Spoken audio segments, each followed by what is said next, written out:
Hello guys, this is Syed sir from smart home tutors. और आज के ट्यूटोरियल में हम लोग सीखेंगे हम किस तरीके से पिक्चर कंटेंट को या इमेज को रिप्रेजेंट कर सकते हैं हमारी वेबसाइट पर। So let's get started. सबसे पहली चीज़ आपको ये करनी है कि आपका एडिटर ओपन कर ले। एडिटर ओपन करने के बाद में आप आपका जो बेसिक कोड है उसको टाइप इन कर लीजिए। और आज हम लोग इस वेबसाइट का टाइटल देंगे image tag usage.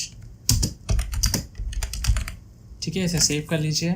Body section में आ जाइए। बॉडी सेक्शन में आने के बाद में हम लोग के पास सबसे पहली चीज़ हम जो सीखने वाले हैं आज वो है इमेज टैग। तो इमेज टैग काफ़ी सिंपल है। आपको इमेज टैग के लिए सिर्फ IMG टाइप करके टैब दबा दीजिए तो आपका इमेज टैग रेडी है। अब आपको ये बात नोटिस करनी ज़रूरी है कि image tag single sided one sided tag होता है और it is just an opening tag. It doesn't have any closing tag. इसका कोई क्लोजिंग टैग नहीं होता है, वो सिंगल टैग में आता है, वन साइडेड टैग में आता है। ठीक है, ये इमेज का एक रूल है कि आपको एटलीस्ट वन सिंगल एट्रीब्यूट होना ज़रूरी है, उसके बिना ये इमेज टैग प्रॉपरली काम नहीं करता है। तो वो एट्रीब्यूट हमारा है सोर्स एट्रीब्यूट। आप देख सकते हैं सोर्स एट्रीब्यूट को इन्होंने यहाँ पर रिप्रेजेंट किया है शॉर्टकट नेम में एट्रीब्यूट में, विच इज़ SRC।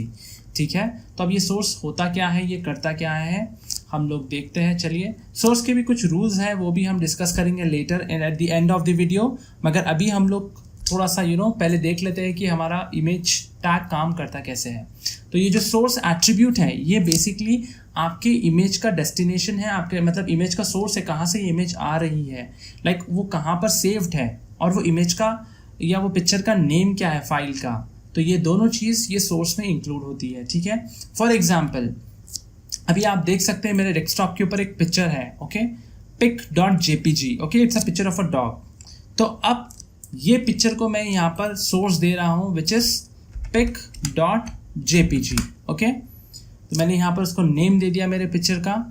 अब यहाँ पर मैंने सिर्फ नेम मेंशन किया है, यहाँ पर मैंने पाथ मेंशन नहीं किया। मैंने ऐसा क्यों किया है, बिकॉज मेरा जहाँ पर होम पेज है वहीं पर मेरी पिक्चर सेव है। तो मेरे को मेरे होम पेज से कोई दूसरे पाथ पर नहीं है पिक्चर, वही जगह पर है जहाँ पर मेरा होम पेज है। मेरा होम पेज अगर डेस्कटॉप पर है तो इवन पिक्चर भी डेस्कटॉप पर है। तो मुझे स्पेशली कोई पाथ को या कोई उसका जो एड्रेस है या URL है उसको पुट इन करने की ज़रूरत बिल्कुल भी नहीं है। ठीक है, तो इसीलिए मैंने लिख लिया वहाँ पर pic.jpg।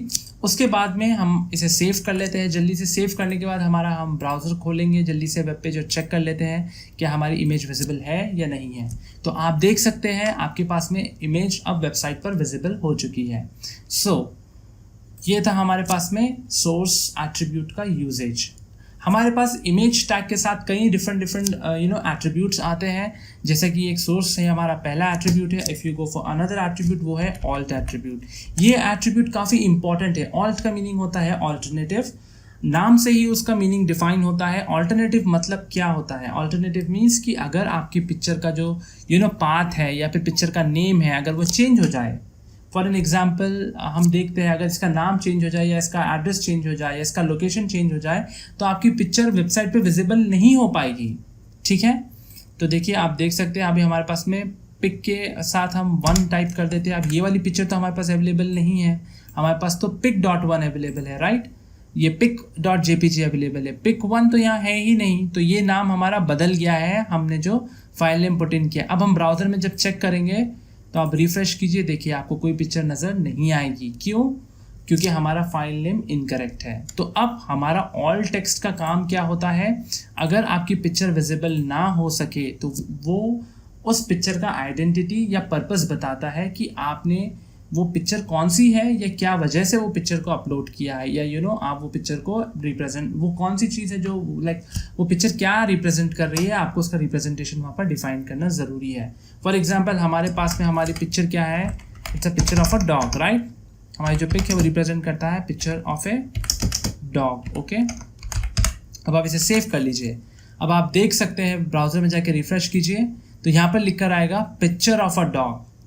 दैट मीन्स वॉट, कि अगर आपकी पिक्चर रिप्रेजेंट नहीं भी हो रही है due to some error, technical error की वजह से, एड्रेस चेंज हो जाने की वजह से या फाइल नेम चेंज हो जाने की वजह से, तो एटलीस्ट वो आपकी पिक्चर का आइडेंटिटी रिवील करेगा कि वहाँ पर पिक्चर किस चीज़ का था। ये सिर्फ आपको रिप्रेजेंटेशन के लिए ही नहीं, इवन आपके सर्च इंजन ऑप्टिमाइजेशन के लिए भी काफ़ी ज़रूरी और अच्छा है। अब सर्च इंजन ऑप्टिमाइजेशन क्या होता है? सर्च इंजन ऑप्टिमाइजेशन उसे कहते हैं जब आपकी वेबसाइट खुद की आप बनाते हो और उसे जब आप अपलोड करते हो होस्टिंग पर, तो आप जब गूगल पर सर्च करोगे तो आपकी पिक्चर वहाँ गूगल सर्च में दिखाई देगी या कोई भी सर्च इंजन में दिखाई देगी। तो वो पिक्चर के नेम से जाना जाता है, पिक्चर का जो नेम होता है या पिक्चर का जो ऑल्टरनेट टेक्स्ट होता है वो उससे आपकी पिक्चर को ढूंढता है। फॉर एग्जाम्पल मैंने यहाँ पर अगर पिक्चर ऑफ डॉग लिखा है और मेरे पास में पिक्चर ऑफ एप्पल है एक्चुअल में जो पिक्चर मैं अपलोड कर रहा हूँ, और मैं जब गूगल में सर्च करूँगा पिक्चर ऑफ डॉग तो वो मुझे मेरी एप्पल की पिक्चर दिखाएगा, बिकॉज मैंने मेरी एप्पल की पिक्चर का लेबल पिक्चर ऑफ डॉग रखा है। सो इस तरीके से मुझे लेबल भी काफ़ी राइट रखना है, एक्यूरेट रखना है ऑल्टरनेट टेक्स्ट में, ताकि अगर मैं गूगल पे जाकर सर्च करूँ मेरे पिक्चर को तो वो मेरे लेबल से सर्च करेगा मेरे पिक्चर को, और ऑल्टरनेट टेक्स्ट बेसिकली मेरे पिक्चर का लेबल है। ठीक है, सो हमें ऑल्टरनेट टेक्स्ट को यूज़ करना इसीलिए काफ़ी ज़रूरी है। तो हम वापस से करेक्ट कर लेते हैं pic1.jpg, आप इसे सेव कर लीजिए। तो अब आप देख सकते हैं, आप रिफ़्रेश कीजिए, आपके पास पिक्चर वापस अब रिप्रेजेंट वो वेबसाइट कर रहा है। तो अभी हमारे को ये समझने की ज़रूरत है कि जब अगर पिक्चर नहीं दिखाएगा तभी ऑल्टरनेट टेक्स्ट विजिबल होगा, अदरवाइज ऑल्टरनेट टेक्स्ट विजिबल नहीं होगा। इसके बाद जो सबसे इम्पॉर्टेंट नेक्स्ट एट्रीब्यूट है हमारे पास में, वो हमने ऑलरेडी देखा है काफ़ी सारे पिछले ट्यूटोरियल्स के अंदर। अगर आपने नहीं देखा होगा तो प्लीज़ जाकर देख लीजिए, आपका थोड़ा बेस क्लियर कर लीजिए और फिर वापस इस ट्यूटोरियल पर आइए। तो हम लोग देखते हैं, अभी हमारे पास में अलाइन, हमारी फ़ोटो अभी लेफ्ट में अलाइन है, अगर हमें राइट में करना है तो आप फिर से डाल लीजिए। तो ये अलाइन एट्रीब्यूट क्या करता है, हमारी पिक्चर की पोजीशन को हिलाता है, लेफ़्ट राइट उसे पोजीशन देता है। तो देखिए, आप देख सकते हैं अब हमारी इमेज हो गई है लेफ़्ट से राइट हैंड पर। तो ये था हमारे पास में अलाइन एट्रीब्यूट। इसके बाद जो सबसे इंपॉर्टेंट एट्रीब्यूट है हमारे पास में, जो कि स्केलिंग एट्रीब्यूट। जब आप पिक्चर से डील कर रहे हैं तो वहाँ पर ऑब्वियसली एक दो एट्रीब्यूट ऐसे भी आएंगे जो उसकी स्केलिंग को लेकर होंगे चेंजेस, हम चेंजेस कर पाएंगे।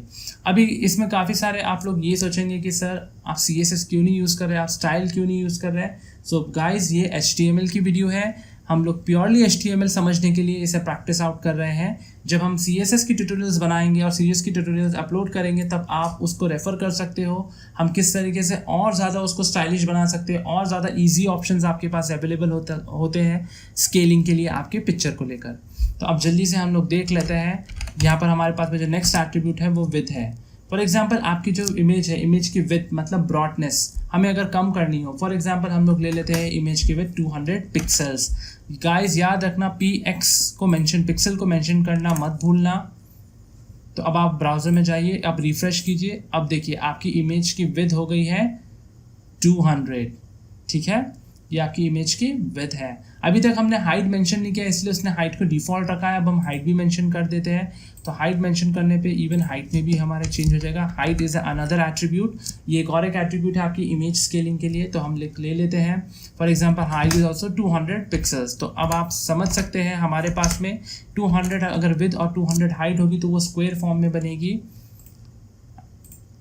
तो आप देख सकते हैं it has formed a square now. ठीक है, मगर एक बात याद रखें, हमने हमारी ओरिजिनल पिक्चर की रेजोल्यूशन जो क्वालिटी है पिक्चर का उसके हिसाब से हमें डायमेंशंस या स्केलिंग करनी है। अगर हमारे पास में हाई क्वालिटी पिक्चर है और आप उसका डायमेंशन छोटा कर देंगे या आप उसकी स्केलिंग छोटी करेंगे तो यहाँ पर आप देख सकते हैं पिक्चर थोड़ी सी सैचुरेटेड नज़र आएगी। और अगर आप लो रेजोल्यूशन के पिक्चर को अगर उसका विड्थ और हाइट को स्केल अप कर देंगे या इंक्रीज कर देंगे तो पिक्चर आपकी ब्लर्ड भी हो सकती है। सो उसके रेजोल्यूशन के हिसाब से आप आपका इमेज की जो स्केलिंग्स है उस तरीके से सेट कीजिए। उसके बाद में हम लोग जल्दी से आ जाते हैं, हम लोग इसको स्टैंडर्ड कर देते हैं। फॉर एग्जांपल 1080x720 कर लेते हैं, हालांकि वो स्टैंडर्ड नहीं है, फिर भी अंडरस्टैंड करने के लिए आप इसको वापस रिस्टोर कर लीजिए थोड़ा सा। ये आ गई आपकी पिक्चर। अब इसके बाद वाला जो एट्रीब्यूट है वो भी एक इम्पॉर्टेंट एट्रीब्यूट है, अगर आपको यूज़ करना है आप यूज़ कर सकते हैं। जनरली हम लोग जब पिक्चर्स फोटोग्राफ्स प्रिंट आउट करते हैं तो उसको एक बॉर्डर होती है, चिन बॉर्डर कह सकते हैं आप उसे, या आप कह सकते हैं पिक्चर के बेजल्स होते हैं साइड के। सो अब वो चीज़ क्या होती है, बेसिकली एक अफेक्ट देने के लिए, क्या ये एक पोर्ट्रेट पिक्चर है, ठीक है, तो हम यहाँ पर भी उसका इस्तेमाल कर सकते हैं। तो ये बॉर्डर एट्रीब्यूट का आप यूज़ कर सकते हो। बॉर्डर एट्रीब्यूट में भी क्या आएगी आपकी कि कितनी थिक बॉर्डर आपको चाहिए वो वैल्यू आप उसमें पुट कर सकते हो। फॉर एग्जांपल मुझे 3 पिक्सल की बॉर्डर चाहिए तो आप 3 पिक्सल की बॉर्डर को अंदर 3 पिक्सल पुटअप कर दीजिए वैल्यू में, इसे सेव कर लीजिए। अब आप जब रिफ्रेश करेंगे तो आप देख सकते हैं एक छोटी सी माइन्यूट 3 पिक्सल की आपको बॉर्डर दिखाई देगी आपकी पिक्चर के अराउंड में। सो ये था आपका बॉर्डर का एट्रीब्यूट। सो ये कुछ ऐसे इंपॉर्टेंट एट्रीब्यूट्स थे इमेज टैग को लेकर। अब हम लोग थोड़ा सा डिस्कस कर लेते हैं कि हमारे पास में सोर्स एट्रीब्यूट के थोड़े से रूल्स एंड रेगुलेशंस क्या है। सोर्स का सबसे पहला रूल ये है कि अगर आपको मैंने जैसे बताया है कि आपके अगर होम पेज के पास वही डायरेक्टरी में अगर आपकी जहाँ पर आपका जो HTML का पेज है उसी डायरेक्टरी में अगर आपका इमेज का अगर इमेज है या आपके एसेट से जो आप यूज़ करने वाले कंटेंट यूजेबल कंटेंट है वेबसाइट पे जो आप प्रेजेंट करेंगे वो सेम डायरेक्टरी में अगर होगा तो वो आपको हेल्प करेगा। आपको वहाँ पर कोई भी पार्ट डालने की ज़रूरत नहीं है, आप डायरेक्ट फाइल नेम डालकर यूज़ कर सकते हैं। बट अगर फॉर एग्जांपल मेरे पास में यहाँ पर एक दूसरा फोल्डर है, फॉर एग्जांपल कंटेंट नाम का एक फोल्डर है, ओके, और मैं उस कंटेंट नाम के फोल्डर में मेरी इमेज फाइल को शिफ्ट कर दूंगा तो अब आप देखेंगे हमारे पास में हमारी इमेज विजिबल नहीं होगी, क्योंकि हमारी इमेज अब जगह से हट चुकी है। जो हमने यहाँ पर कोड में मेंशन किया है अब वो हमारा एड्रेस नहीं रहा, हमारा एड्रेस चेंज हो चुका है। हमारा एड्रेस अब कहाँ पर, हमारी इमेज का एड्रेस कहाँ शिफ्ट हो चुका है, एक कंटेंट नाम के फोल्डर में आपको हमारी इमेज दिखाई देगी। आप देख सकते हैं आपके पास में ये इस तरीके से picture.jpg एक कंटेंट नाम के फोल्डर में शिफ्ट हो चुकी है। तो अब आप उसको करेक्ट कैसे करेंगे, आप वापस से जाइए सोर्स में जाने के बाद में सबसे पहले directory name pick content directory, तो आपके फोल्डर का नेम कंटेंट है इसलिए आप कंटेंट टाइप कर लेंगे। कंटेंट डायरेक्टरी के बाद स्लैश पुट इन कीजिए, स्लैश के बाद में आप देख सकते हैं कंटेंट फोल्डर में पिक नाम की पिक्चर को आप सेलेक्ट कर रहे हैं। सो बेसिकली कंटेंट आपका ये पाथ है, ये आपका क्या एड्रेस है, उसके बाद में pic.jpg आपका फाइल नेम है, उसमें से स्पेशली पिक आपका फाइल नेम है और jpg आपका एक्सटेंशन है पिक्चर का। तो अब एक्सटेंशन से हम लोग थोड़ा जान लेते हैं कि कितने टाइप के पिक्चर्स को HTML सपोर्ट करता है।